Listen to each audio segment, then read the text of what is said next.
Once you build your minimum viable portfolio, it's time for you to apply to jobs. However, before doing that, you may feel as if you need to optimize your profile.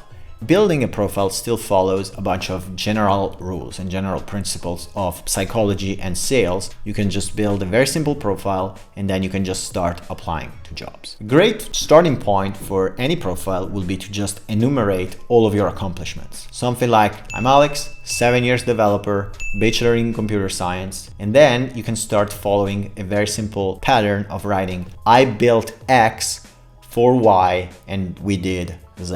So an example that I could give would be, I built SplitBud, which is a e-commerce for weed in California. We probably raise hundreds of thousands of dollars and we sell 10K a month. That would be a great way for you to show accomplishments. Talk about something you did for a company and you show the accomplishments. Next up, you want to look at a bunch of principles. The first one is we like objective facts over opinion. I can spend a lot of time talking to you about how handsome I am. That's me, I'm pretty. How smart I am. And you're just gonna zone out. You're just gonna feel like this is a joke. What I can tell you is the amount of money I made for my clients, the amount of jobs that I help them get, and the amount of clients that I work with. Your brain will engage with those objective numbers because they're tangible, they're real, and as such, you're gonna engage with them. Next principle is we don't read, we scan. For you to write a chunk of text is very detrimental to your user attention.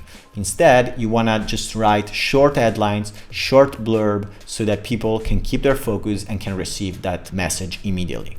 We like to generalize. Instead of trying to fulfill multiple roles, try to focus on a specific role. Let's say you want to work as a full stack web developer. You could try and have a profile that talks about the front end and a little bit of the back end.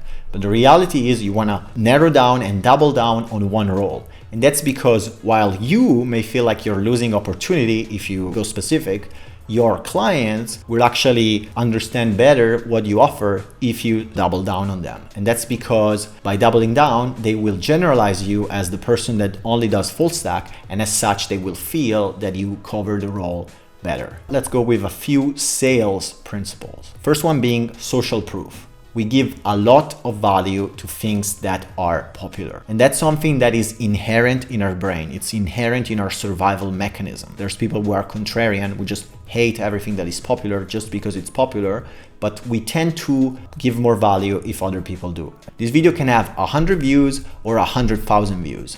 And based on the amount of views, your brain will immediately give it a different weight. And that's just the reality of it. And you wanna, as such, use it to your advantage. Talking about 100 subscribers, talking about the fact that you launch an app and it got downloaded 10,000 times.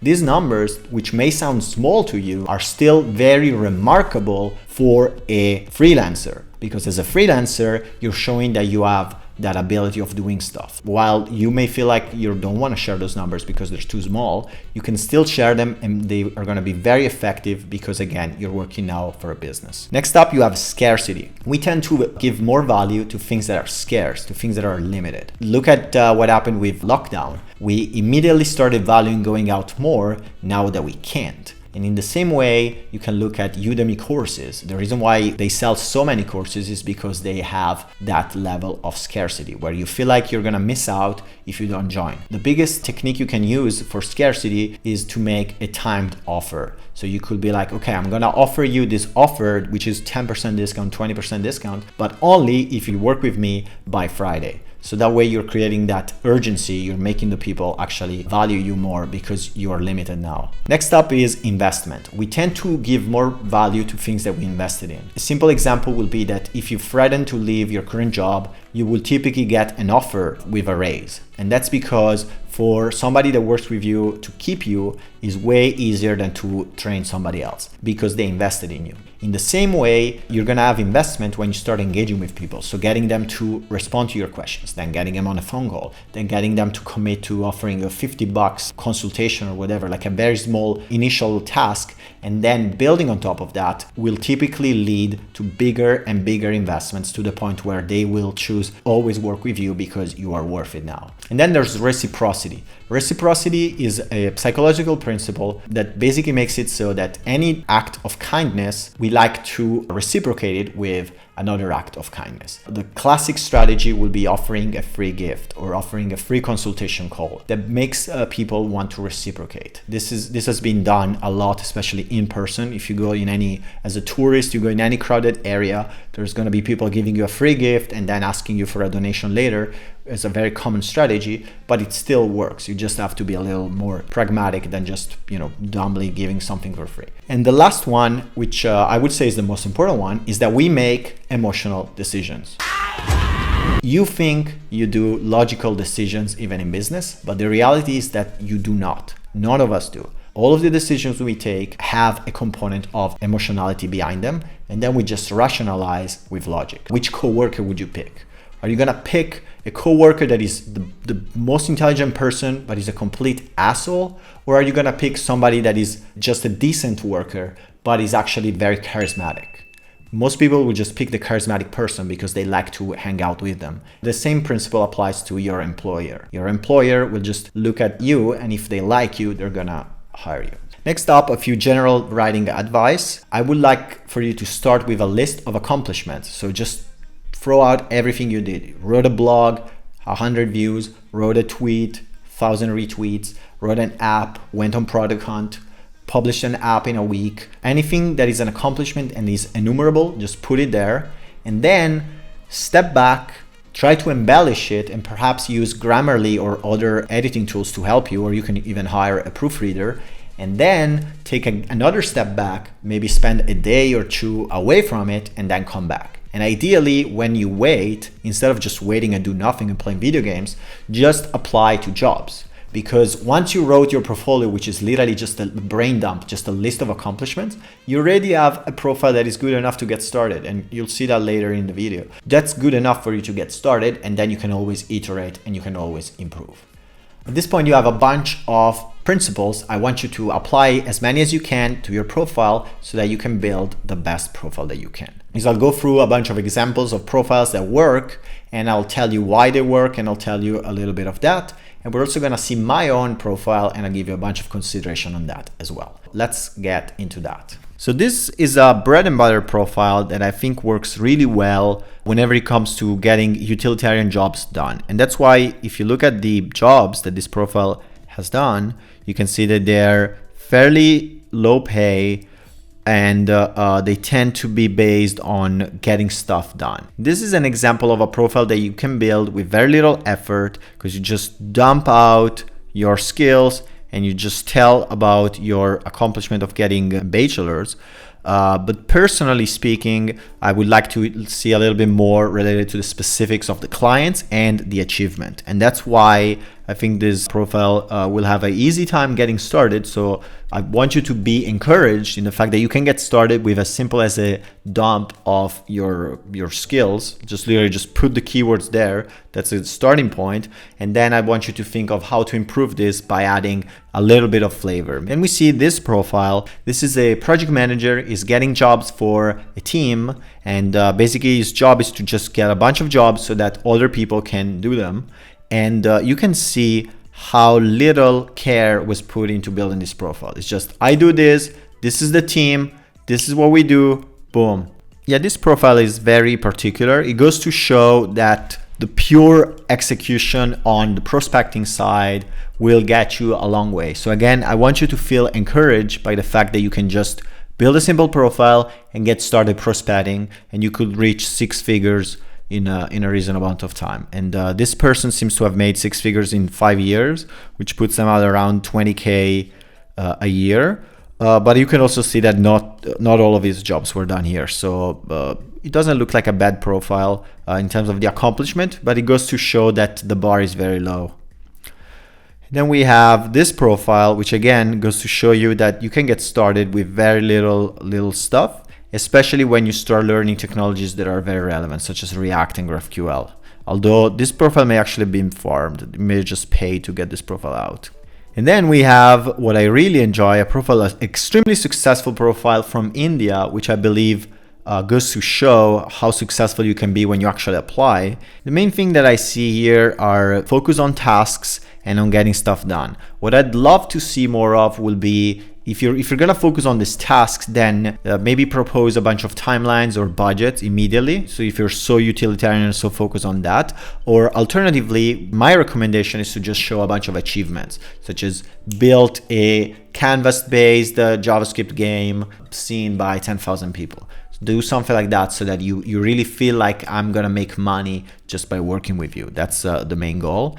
Even very successful freelancer don't necessarily need to have the perfect profile. I honestly was having a hard time finding a really great profile so that you can take inspiration from, and I thought I'd share a profile from a professional that I had worked with in the past, and I would highly recommend you work with him as well. I would consider one of the best profiles out there. So I think there's a lot to be learned here, and all of the principles that I showed in the beginning of the video are going to be there. And due to the fact that this profile being public on Google, technically speaking, all of this is public information. So you should be able to find this profile, and it's from Alan. And Alan has done a lot of things, and it helped us massively, but you can see immediately that he has a very high rate, and he also has a ton of earnings. He made over $700,000 on Upwork. So you can imagine that this man made way more money outside of this platform. You have a keyword dump, investor pitch decks, pricing models, product specs, blah, blah, blah. And then he's giving you an invitation to join him. So he's talking about raising capital, launching a product, planning an ICO. And then what he does that I believe very few people do, that is the most important thing that you can ever do, is he shows you numbers. He shows you numbers and he tells you. So basically he shows you massive accomplishments that literally make you feel as if you're gonna make a ton of money just by associating with him. You still see the numbers, you still see the keywords such as Fortune 500, Intel, manager, VP, stuff like that. You still see them, and it forces you to engage a little bit more with his content. And you can see that he's done a ton of stuff, and then he lists out another keyword dump. This is your ideal profile, a history of great accomplishment. If I'm not mistaken, Alan is at retiring age, let's call it, but he's still an amazing consultant. It really shows. He had a bunch of accomplishments, he features them, he shows you the experience, and he also makes you feel as if you're gonna make a ton of money working with him. This is as best as it gets. So let's start by actually looking at my profile now.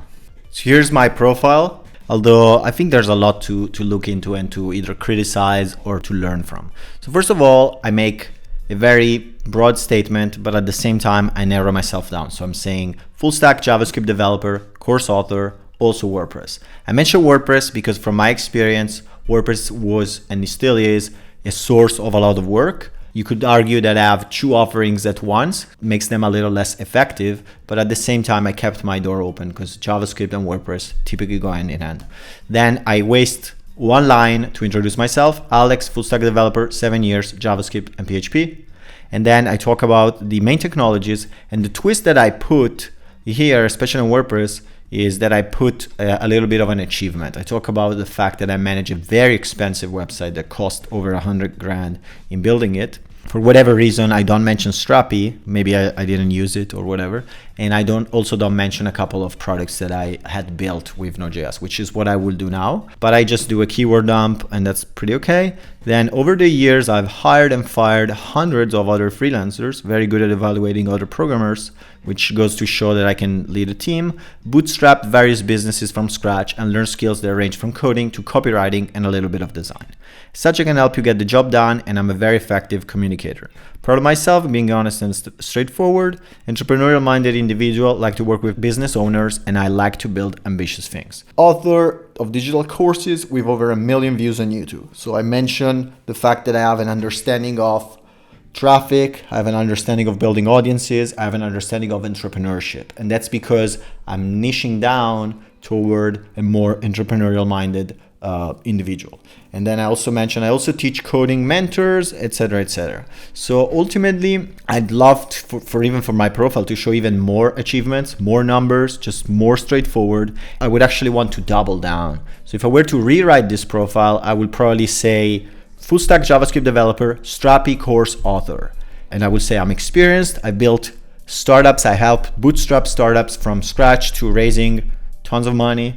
And I've been developing with JavaScript for 5 years and also WordPress. And then I will start saying, I built this website, this website, this website. That's how much it's worth now. This is how many views it got, etc., etc. So I will focus on the numbers.